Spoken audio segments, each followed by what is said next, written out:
Hi friends, video ಶುರು ಮಾಡೋಕ್ಕಿಂತ ಮುಂಚೆ ಒಂದು ಚಿಕ್ಕ ವಿಷಯ ಹೇಳಬೇಕು. ನಾನು ಈಗಾಗಲೇ ಪಾಂಡಿಚೇರಿ ಟ್ರಿಪ್ ಬಗ್ಗೆ 4-5 ವಿಡಿಯೋಗಳನ್ನ ಮಾಡಿದ್ದೀನಿ.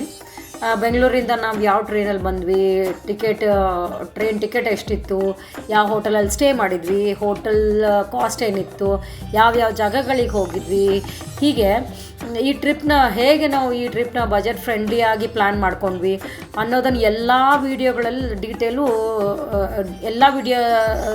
ಡೀಟೇಲಾಗಿ ಹೇಳಿದ್ದೀನಿ. ಹಾಗಾಗಿ ಇನ್ನೂ ನೀವು ಆ ವಿಡಿಯೋಗಳನ್ನ ನೋಡಿಲ್ಲ ಅಂದರೆ ಅವುಗಳ ಲಿಂಕ್ ಡಿಸ್ಕ್ರಿಪ್ಷನ್ ಬಾಕ್ಸಲ್ಲಿರುತ್ತೆ. ದಯವಿಟ್ಟು ಒಮ್ಮೆ ನೋಡ್ಕೊಂಡು ಬನ್ನಿ. ಆಗ ನಿಮಗೆ ನಮ್ಮ ಪಾಂಡಿಚೇರಿ ಟ್ರಿಪ್ನ ಕಂಪ್ಲೀಟ್ ಸ್ಟೋರಿ ನಿಮ್ಗೆ ಚೆನ್ನಾಗಿ ಅರ್ಥ ಆಗುತ್ತೆ. ಎಸ್ ಸರಿ, ಈಗ ನೀವು ವಿಡಿಯೋ ನೋಡ್ತಾ ಇರೋದು ಬೆಳಗ್ಗೆ ರಾಕ್ ಬೀಚ್ ಯಾವ ಥರ ಕಾಣಿಸುತ್ತೆ ಅಂತ. ನೋಡಿ ಏನು ಸಖತ್ತಾಗಿದೆ, ಬ್ಯೂಟಿಫುಲ್ ಆಗಿದೆ. ನಾವು ಹೋದಾಗ ಜಸ್ಟ್ ಮಳೆ ಸ್ಟಾರ್ಟ್ ಆಗ್ತಾ ಇತ್ತು, ಎಲ್ಲ ಕಡೆ ತುಂಬ ಕ್ಲೌಡಿ ಆಗಿತ್ತು. ಇದು ನೀವು ಬೆಳಗ್ಗೆದು ನೋಡಿದ್ರಿ. ಇವಾಗ ನೋಡಿ ಅದೇ ಸೇಮ್ ರಾಕ್ ಬೀಚ್ ಸಾಯಂಕಾಲ ಹೇಗೆ ಕಾಣುತ್ತೆ ಅಂತ. ಸಾಯಂಕಾಲ ಸಂಜೆ ಹೊತ್ತಿನಲ್ಲಿ ಇಲ್ಲಿಂದ ದೃಶ್ಯನೇ ಫುಲ್ ಚೇಂಜ್ ಇದೆ, ಫುಲ್ ಬದಲಾಗ್ಬಿಟ್ಟಿದೆ. ಬೆಳಗ್ಗೆ ಏನು ಶಾಂತವಾಗಿದ್ದು ಇತ್ತಲ್ವ, ಇವಾಗ ಫುಲ್ಲು ಜನರು ತುಂಬಿಬಿಟ್ಟಿದ್ದಾರೆ ಇಲ್ಲಿ. ರಾಕ್ ಬೀಚ್ ಅಂದರೆ ಸಂಜೆ ಟೈಮಲ್ಲೇ ತನ್ನ ಒಂದು ನಿಜವಾದ ಸೌಂದರ್ಯ ತೋರಿಸುತ್ತೆ. ಇಲ್ಲಿ ಸಂಜೆ ವೇಳೆ ಟ್ರಾಫಿಕ್ ನಿಲ್ಲಿಸ್ಬಿಡ್ತಾರೆ ಫ್ರೆಂಡ್ಸ್. ಹಾಗಾಗಿ ಜನರು ಯಾವುದೇ ಅರ್ಜೆನ್ಸಿ ಇಲ್ಲದೆ, ಆತುರ ಇಲ್ಲದೆ ಆರಾಮಾಗಿ ನಡ್ಕೊಂಡು ಹೋಗ್ತಾ ಇರ್ತಾರೆ. ಆ ಸಮುದ್ರದ ಗಾಳಿ ಎಂಜಾಯ್ ಮಾಡಿಕೊಂಡು ಅವ್ರ ಕುಟುಂಬದವ್ರ ಜೊತೆಗೆ, ಸ್ನೇಹಿತರ ಜೊತೆಗೆ ಕಾಲ ಕಳೀತಾ ಇರ್ತಾರೆ. ಈಗ ಸಮ್ಮರ್ ಹಾಲಿಡೇಸ್ ಆಗಿದ್ದರಿಂದ ಇಲ್ಲಿ ನೋಡ್ಬೋದು ಮಕ್ಕಳು ಏನು ಚೆನ್ನಾಗಿ ಆಟ ಆಡ್ತಾ ಇದ್ದಾರೆ, ಒಬ್ಬರ ಮೇಲೆ ಒಬ್ಬರು ನೀರು ಎರಚ್ಕೊಂಡು ಸಖತ್ ಖುಷಿಯಾಗಿದ್ದಾರೆ. ಸಮ್ಮರ್ ಹಾಲಿಡೇಸ್ ಇರೋದ್ರಿಂದ ಆ ಮಕ್ಕಳಿಗೂ ಒಂದೊಂಥರ ಆ ಮಕ್ಕಳು ಆಟ ಆಡ್ತಾ ಇರೋದು ನೋಡೋದೇ ಒಂಥರ ಖುಷಿ. ತುಂಬ ಚೆನ್ನಾಗಿತ್ತು. ಇಲ್ಲಿ ಸಮ್ಮರ್ ಹಾಲಿಡೇಸ್ ಇರೋದ್ರಿಂದ ಮಕ್ಕಳ ಖುಷಿ ನೋಡೋದಕ್ಕೆ ಮಜಾ ಬೇರೆಯೇ ಇತ್ತು. ಕೆಲವರು ಓಡಾಡ್ತಾಯಿದ್ರು, ಕೆಲವರು ಆಟ ಆಡ್ತಾಯಿದ್ರು, ಇನ್ನು ಕೆಲವರು ತಮ್ಮ ಅಪ್ಪ ಅಮ್ಮನ ಜೊತೆಗೆ, ಫ್ರೆಂಡ್ಸ್ ಜೊತೆಗೆ ಫೋಟೋ ತೆಗೆಸ್ಕೊತಾಯಿದ್ರು. ಅವ್ರ ಮುಖದ ಮೇಲಿದ್ದ ಖುಷಿ ಇದಲ್ಲ ಫ್ರೆಂಡ್ಸ್,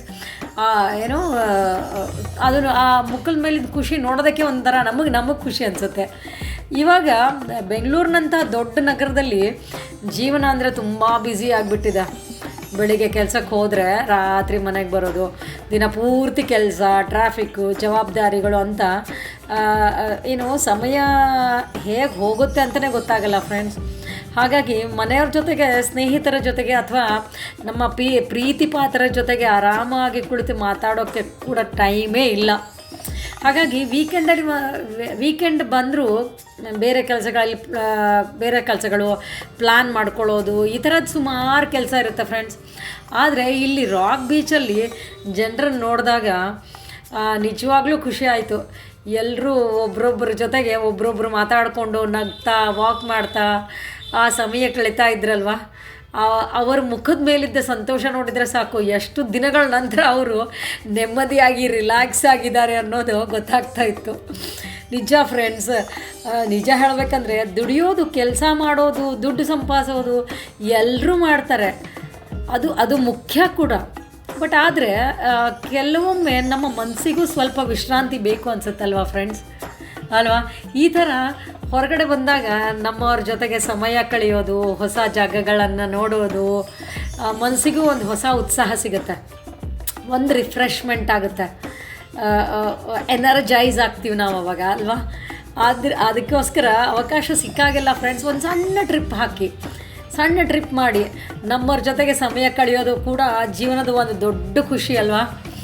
ಬೆಳಿಗ್ಗೆ ರೈಲ್ವೆ ಸ್ಟೇಷನ್ನಿಂದ ನಾವು ನೋಡಿದ ಕೆಲವೊಬ್ಬರು ಜನರನ್ನ ನಾವು ಇಲ್ಲೇ ನೋಡ್ತಾ ಇದ್ವಿ ಫ್ರೆಂಡ್ಸ್. ಅಲ್ಲೇ ಹತ್ತಿರದಲ್ಲೇ ಒಂದು ಎಕ್ಸಿಬಿಷನ್ನು ಇತ್ತು, ನಾನು ನಿಮಗೆ ತೋರಿಸ್ತಾ ಇದ್ದೀನಿ. ಆ ಎಕ್ಸಿಬಿಷನ್ನು ತುಂಬ ಚೆನ್ನಾಗಿತ್ತು.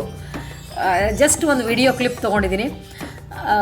ಇದು ಇದರ ಹತ್ರನೇ ಇದೆ, ರಾಕ್ ಬೀಚ್ ಹತ್ರನೇ ಇದೆ.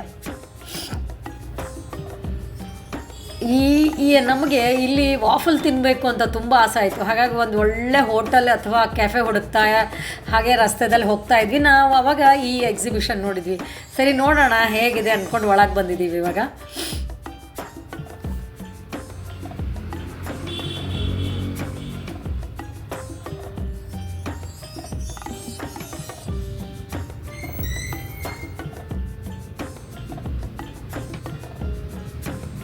ಒಟ್ಟಾರೆ ಹೇಳೋದಾದರೆ ಫ್ರೆಂಡ್ಸ್, ಈ ಸಾಯಂಕಾಲ ಟೈಮಲ್ಲಿ ಈ ಸಮುದ್ರದ ಅಲೆಗಳು ಹಾಗೆ ತಂಪಾದ ಗಾಳಿ, ಜನರ ನಗು, ಮಕ್ಕಳ ಸಂಭ್ರಮ ಇವೆಲ್ಲ ಸೇರಿ ಹೆಂಗೆ ಅನ್ನಿಸ್ತಾ ಇತ್ತು ಅಂದರೆ ಫ್ರೆಂಡ್ಸ್, ರಾಕ್ ಬೀಚಿಗೆ ಒಂದು ಜೀವಂತ ಬಂದಿದೆ, ಅಂದರೆ ಜೀವ ಬಂದಿದೆ ಅನ್ನೋ ಹಂಗೆ ಅನ್ನಿಸ್ತಾ ಇತ್ತು. ಬೆಳಿಗ್ಗೆ ನೋಡಿದ್ರಲ್ವ, ತೋರಿಸಿದ್ನಲ್ಲ ಮುಂಚೆ ಬೆಳಿಗ್ಗೆ ಹೇಗಿತ್ತು ಅಂತ. ಬೆಳಿಗ್ಗೆದು ಬ್ಯೂಟಿನೇ ಬೇರೆ ಥರ ಇತ್ತು. ಸಾಯಂಕಾಲ ಅಂತೂ ಇನ್ನೂ ಬ್ಯೂಟಿಫುಲ್ ಆಗಿತ್ತು, ಬಿಕಾಸ್ ಅಲ್ಲೆಲ್ಲ ಟ್ರಾಫಿಕ್ ಸ್ಟಾಪ್ ಮಾಡಿರ್ತಾರೆ. ಬ್ಯೂಟಿಫುಲ್ ಆಗಿತ್ತು. ಏನೋ ಈ ಒಂದು ದಿನ ನಾವು ಇಡೀ ದಿವಸ ಅಲ್ಲಿ ಬೆಳಗ್ಗೆ ಹೇಗಿತ್ತು, ಸಾಯಂಕಾಲ ಹೇಗಿತ್ತು ಅಂತ ಸಂಪೂರ್ಣವಾಗಿ ನೋಡಿದ್ವಿ. ಸೊ ಫ್ರೆಂಡ್ಸ್, ನೀವು ಪಾಂಡಿಚೇರಿಗೆ ಬಂದರೆ ಆ ಸಾಯಂಕಾಲದ್ದು ಆ ಬ್ಯೂಟಿ, ರಾಕ್ ಬೀಚ್ನ ಬ್ಯೂಟಿ ಮಾತ್ರ ಮಿಸ್ ಮಾಡೋಕ್ಕೆ ಹೋಗಲೇಬೇಡಿ. ಈ ವಿಡಿಯೋ ಫ್ರೆಂಡ್ಸ್ ಇಷ್ಟ ಆಗಿದ್ದರೆ ಪ್ಲೀಸ್ ಲೈಕ್ ಮಾಡಿ, ಶೇರ್ ಮಾಡಿ ಆ್ಯಂಡ್ ಕಾಮೆಂಟ್ ಮಾಡಿ, ಸಬ್ಸ್ಕ್ರೈಬ್ ಮಾಡಿ ಫ್ರೆಂಡ್ಸ್. Thank you.